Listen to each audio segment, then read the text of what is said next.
Hey students, if you've been watching the videos in order, you already know I'm Taylor Price. I'm a student nurse at Miles Community College. I also covered proper attire to wear while riding a bike. For this one, I'm going to go over bike maintenance. It's something you want to do every time before you go out on a ride, even if you're going a short distance. You don't want to get somewhere or get halfway to where you're going and your bike has a problem. So the first thing, it's easy to remember, ABCs. So first thing, A, we're going to check the air in your tires. So if you just push down, you don't want it to give a lot, but it can give a little. That's one way to do it. If you have an older sibling or a parent, or even if you know how, you can use a tire gauge.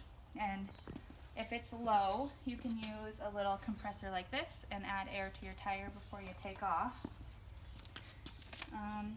That's pretty much it for tire. Just make sure both your tires have enough air. You don't want to get somewhere with a flat tire. It makes it harder on you. You'll be wore out. So next is B for brakes. You want to first check your brakes before you're engaging it or squeezing your brake. You want to make sure that the brake pads are there and that they aren't in contact with the tire until you squeeze your brake. When you squeeze your brake, you want to make sure that it then touches your tire. If it doesn't, you're not going to have brakes. The next thing is C for chain.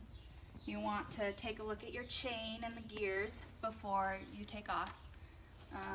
Your chain should be on both of these gears. Sometimes, and you guys might have ran into the problem before, it'll slip off and you're not going to be able to go anywhere. You're going to know right away if that's a problem. You want to check it for rust, which this one has a little rust, but this one would still work. Sometimes they get so rusted that they don't move at all. The next thing, we talked about it in a tire a little bit. You want to make sure there's no debris in the chain. No grass, no sticks, no strings. If you got your laces stuck in it on your previous ride and forgot to remove it, just make sure there's nothing in your chain. The next thing, legally a bike should have a white reflector on the front and a red reflector on the back. And they recommend a 6-foot flag to go off the back. That's just because, especially in town, if you're riding a bike, cars have what are called blind spots. And if you are riding up on a car, or if they pass you, there's areas in their mirror, out their windows, that they can't see if anybody's in it, even cars, and bikes are pretty small. So that flag just ensures that they can see you coming up on them, or that you're in that blind spot, but you'll be either going ahead of them or dropping back. So that's important. The next thing really isn't maintenance, but it's just kind of important. You should always have your name somewhere on your bike or an identifying sticker of some sort.